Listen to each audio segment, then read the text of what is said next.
అందరికీ నమస్తే అండి. ఈరోజు రెసిపీ అరిసెలు. ఎంతో టేస్టీ అయిన ఈ సంక్రాంతి స్పెషల్ అరిసెలు మీ ముందుకైతే తీసుకొచ్చాము. సో అరిసెల కోసము ముందుగా కొబ్బరిని ఈ విధంగా కోరుకొని కొబ్బరి కూరని పక్కన పెట్టుకోవాలి. ఇప్పుడు బెల్లంలో కొంచెం వాటర్ వేసుకొని పాకాన్ని అయితే తీయాలి. పాకం వచ్చేదాకా స్టవ్ మీద ఉంచాలి దీన్ని. అందులోనే కొబ్బరి కోరుకున్నాం కదా, ఒక కొబ్బరికాయ కోరి వేసాము. అంటే 1 kg బియ్యం పిండికి ఒక కొబ్బరికాయ, 1/2 kg బెల్లము, ఇవన్నమాట మెజర్మెంట్స్. అలాగే కొంచెం 1/2 గ్లాస్ వాటర్ వేసి ఈ విధంగా పాకాన్ని పెట్టాలి. సో కొబ్బరి వేసి పాకాన్ని అయితే పట్టాలి. ఇది బియ్యం పిండి తెలుసు కదా మీకు. బియ్యాన్ని మనం నానబెట్టి కడిగి ఆరబెట్టిన తర్వాత దాన్ని ఆడించుకోవాలి. మిల్లి పట్టుకుంటాం కదా అలాగా. ఇప్పుడు ఇందులోకి గీ యాడ్ చేస్తున్నాము.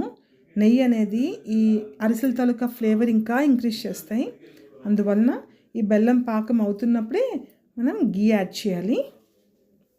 ఇది ఎప్పుడు కూడా తీగ పాకం దాకే మాత్రమే దీన్ని పాకం తీసుకోవాలి. దాని తర్వాత పిండిని ఇందులో కలుపుకోవాలి. సో తీగ పాకం అయ్యేదాకా బెల్లాన్ని అయితే పాకం పెట్టాలి.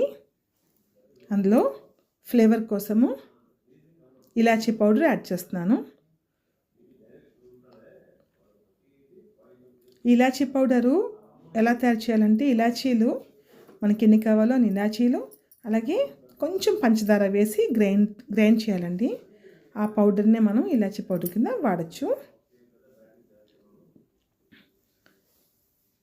ఇప్పుడు చూసారు కదా, స్టవ్ సిమ్లో ఉంది. ఎప్పుడు కూడా హై ఫ్లేమ్ పెట్టకూడదు. హై ఫ్లేమ్ పెట్టడం వలన బెల్లం పాకం అనేది అడుగు పట్టి మాడిపోతుంది.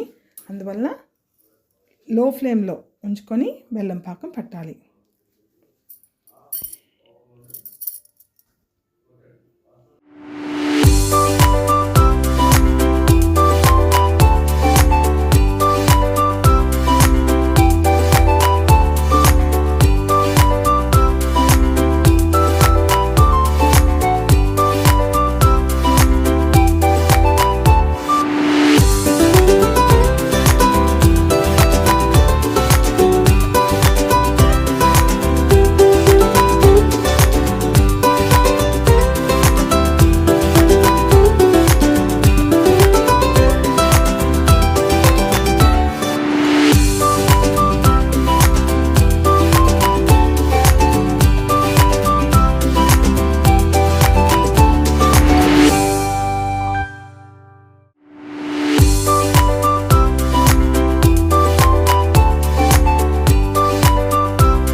చూసారు కదా, బెల్లం పాకం అనేది తీగ పాకం వచ్చేసింది. మనం గరిటెతో బెల్లం ఇలా చేసినప్పుడు అది సాగినట్టుగా ఉంటే సరిపోతుంది. ఆ కన్సిస్టెన్సీలో మనం బియ్యం పిండి అయితే యాడ్ చేయొచ్చు.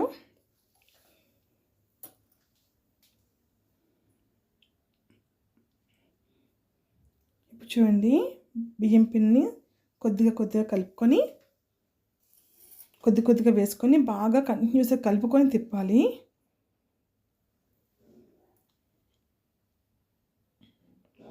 అలా కంటిన్యూస్గా తిప్పుతూనే ఉండాలి, లేకపోతే అది ఉండలు కట్టేస్తుంది. మనం అదే స్టవ్ ఆఫ్ చేసుకున్నాక ఈ బియ్యం పిండి అనేది అందులోనే యాడ్ చేయాలి. స్టవ్ ఆన్లో ఉండకూడదు అసలు.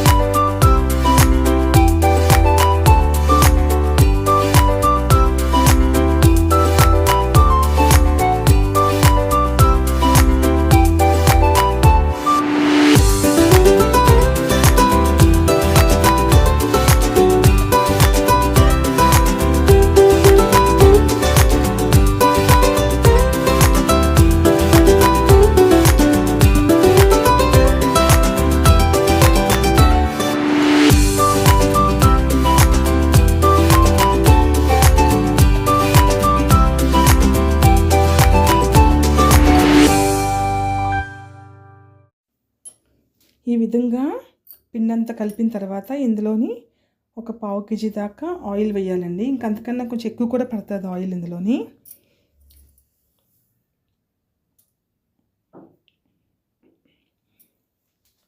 సో అందులో ఆయిల్ వేసిన తర్వాత ఆయిల్ వేసి పిండంతా కూడా ఆయిల్ బాగా పట్టేలాగా కలిపిన తర్వాత ఇప్పుడు ఒక పాలిథిన్ కవర్ సహాయంతో అరిసెలను అయితే ఒత్తుకోవాలి.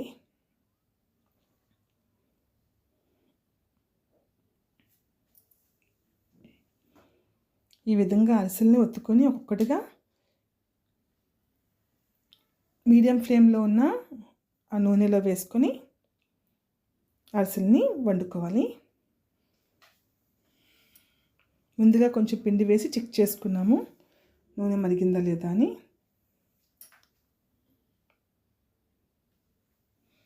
ఈ విధంగా అన్ని అరిసెలను కూడా వేసి వేగిన తర్వాత మరొక వైపు టర్న్ చేసుకోవాలి.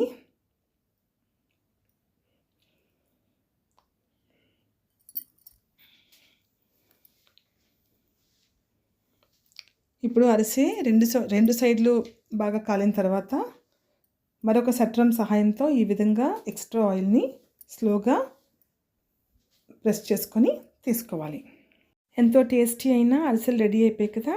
మీరు కూడా రెసిపీ తప్పకుండా ట్రై చేసి ఎలా కుదిరే కామెంట్ చేయడం మర్చిపోకండి. కొత్తగా ఛానల్ ఎవరైనా చూసాను ప్లీజ్ ఛానల్ సబ్స్క్రైబ్ చేసుకోండి. అలాగే వీడియో నచ్చితే ప్లీజ్ వీడియోని లైక్ చేయండి. Thank you for watching. Take care. Bye.